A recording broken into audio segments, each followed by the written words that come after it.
j'espère que vous allez bien. Je suis ravie de vous retrouver aujourd'hui dans une nouvelle vidéo pour vous donner mon avis complet sur le bracelet Love de Cartier. Alors ce bracelet, vous êtes toujours très nombreuses à avoir des questions parce que vous l'avez aperçu de nombreuses fois, que ce soit en vidéo ou sur le blog, puisque ça fait maintenant plus de 10 ans que je l'ai. Du coup, je peux vraiment vous donner un avis posé. Après plus de 10 années à mon poignet, j'ai vraiment pas mal de choses à vous dire.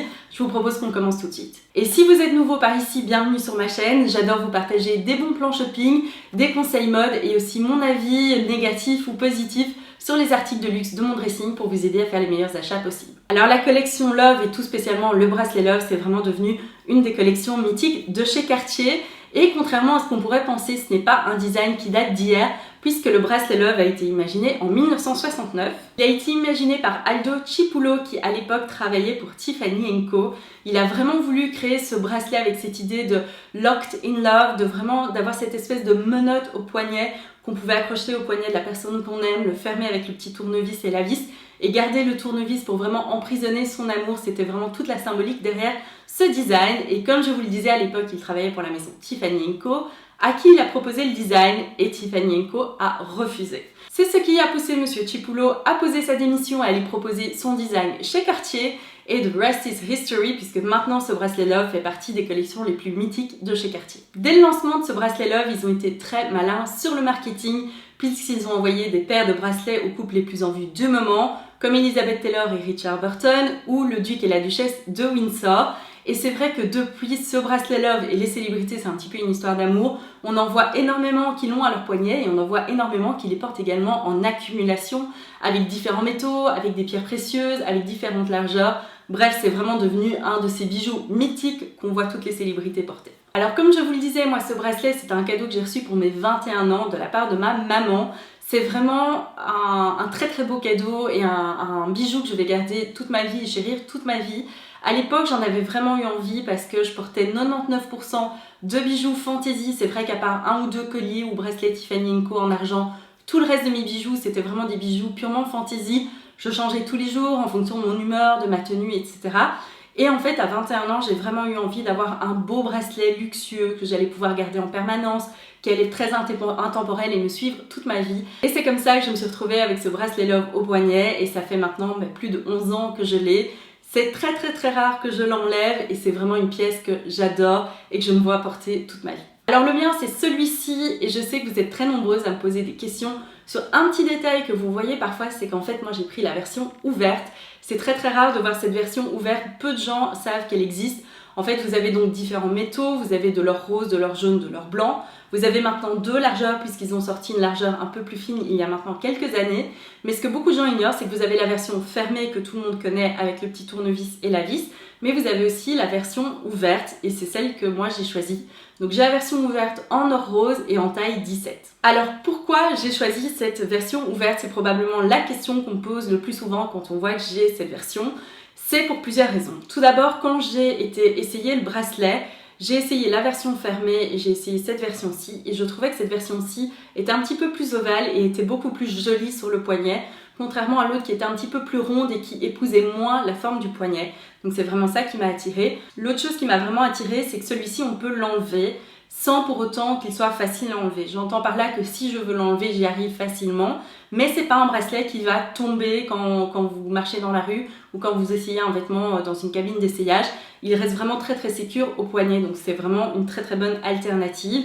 Il y a aussi l'aspect qu'à l'époque, en 2011, j'allais emménager avec mon petit ami de l'époque, qui est maintenant mon mari. On allait faire pas mal de bricolage dans notre appartement, de peinture. Je venais de terminer mes études de stylisme, donc j'avais vraiment l'habitude de beaucoup me servir de mes mains et de souvent me salir. Et j'avais vraiment envie d'avoir un bijou que je puisse enlever si je faisais de la peinture, si je faisais du ponçage ou ce genre d'activité salissante.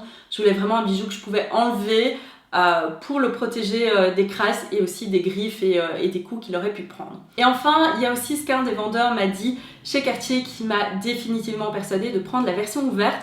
Je pense que depuis ça a changé, mais il m'a confié entre deux essayages qu'en fait la version avec les vis, le mieux c'était que quand on l'enlève et qu'on la remette, on passe en boutique Cartier pour qu'ils nous mettent un petit point de colle sur la vis afin que la vis ne tombe pas.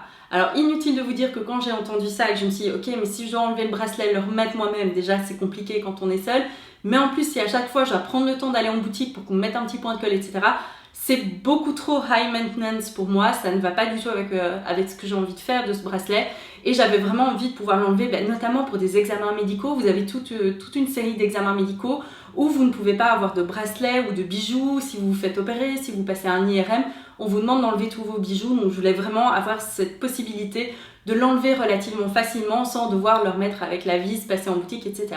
D'après ce que j'ai vu sur internet, tout ça a changé assez récemment puisque maintenant apparemment les vis tiennent directement dans le bracelet, donc même si vous l'enlevez, les vis ne tombent pas par terre. Je pense qu'à l'époque quand moi je l'ai essayé, je m'en souviens très bien, la vis s'enlevait totalement et c'était une toute petite vis.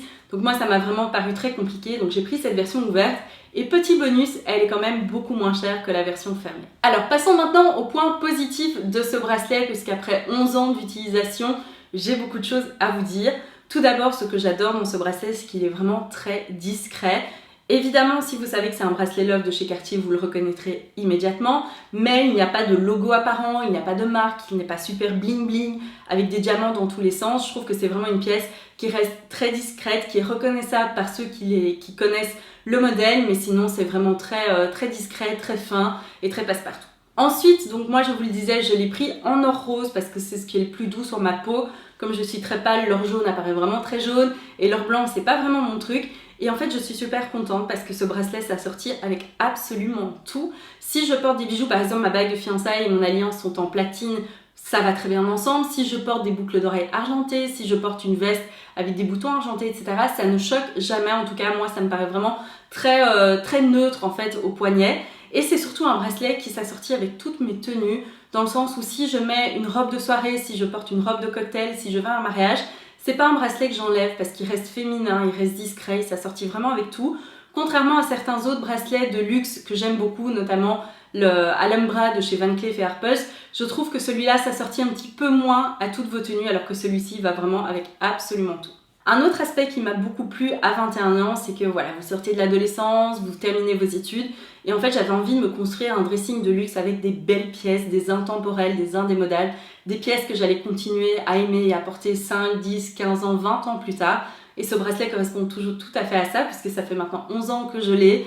Je le porte toujours avec autant de plaisir, je l'aime toujours autant. C'est vraiment un indémodable, une pièce vraiment mythique et je ne pourrais pas m'imaginer sans lui. Et alors comme je vous disais, moi ce qui me plaît sur cette version ouverte, c'est qu'il est un petit peu plus ovale et quand il est sur le poignet, il est vraiment très ajusté au niveau du poignet, parce qu'un poignet n'est pas complètement rond, c'est plutôt ovale. Donc moi je trouve qu'il tombe vraiment très joliment et contrairement à ce qu'on pourrait penser, il ne tombe pas du tout, il ne risque pas de s'enlever tout seul. Vous voyez, si je chipote comme ça, il ne va pas s'enlever, il faut vraiment que moi je fasse le mouvement pour l'enlever. Au bout de 11 ans, c'est très facile. Au tout début, j'avais beaucoup de difficultés pour l'enlever et pour le remettre. Mais en tout cas, je suis très contente. Et alors, pour répondre à une autre question, il ne s'accroche absolument pas dans les pulls en maille, dans les vêtements, dans les écharpes. Contrairement à mon bracelet de chez Tiffany qui s'accroche dans absolument tout. Celui-ci, c'est très rare qu'il s'accroche dans quelque chose. Je pense qu'en 10 ans, 11 ans, ça a dû se passer peut-être moins de 5 fois. Donc c'est vraiment très rare et je trouve qu'il est vraiment qu'il est parfait dans cette version ouverte. Et d'ailleurs, la version ouverte est moins chère que la version avec les vis, comme je vous le disais plus tôt, et ça c'est vraiment un bon argument, surtout quand on voit les prix actuels de chez Cartier. Passons maintenant au point négatif, parce que malheureusement, il y en a. Le premier point négatif, c'est qu'il s'est très rapidement griffé. À l'époque, ça m'a complètement rendu dingue. Je pense que je l'avais depuis 4 ou 5 mois, et je ne sais pas comment j'ai fait une énorme griffe dessus, et je ne voyais plus que ça. Je me disais, mais c'est pas possible, j'ai vraiment une griffe en plein milieu.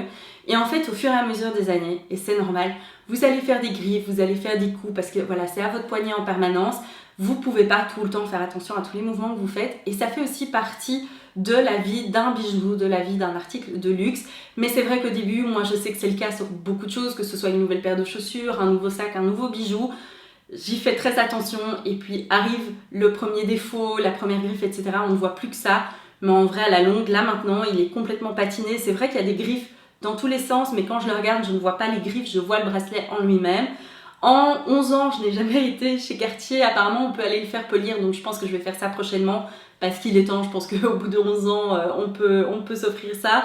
Mais sinon, je l'entretiens normalement à la maison avec mes produits habituels. C'est pas un bracelet, moi, ma crainte, c'était vraiment qu'il y ait toutes des petites crasses qui viennent se mettre dans les pas de vis, entre guillemets. C'est pas le cas, je l'entretiens, 2-3 fois par an, pas plus, mais il est vraiment très bien à ce niveau-là. C'est juste qu'il se griffe facilement, il se patine facilement, mais ça fait partie de sa vie de bijou aussi. L'autre point négatif, c'est que les prix chez Cartier se sont complètement envolés et sont complètement explosés à l'heure actuelle.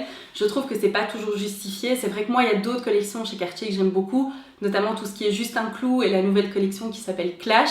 C'est vraiment très cher pour finalement des collections, peut-être pas Juste un clou, mais Clash, c'est pas encore une collection mythique de la maison, c'est pas encore vraiment ce à quoi on pense quand on pense à Cartier.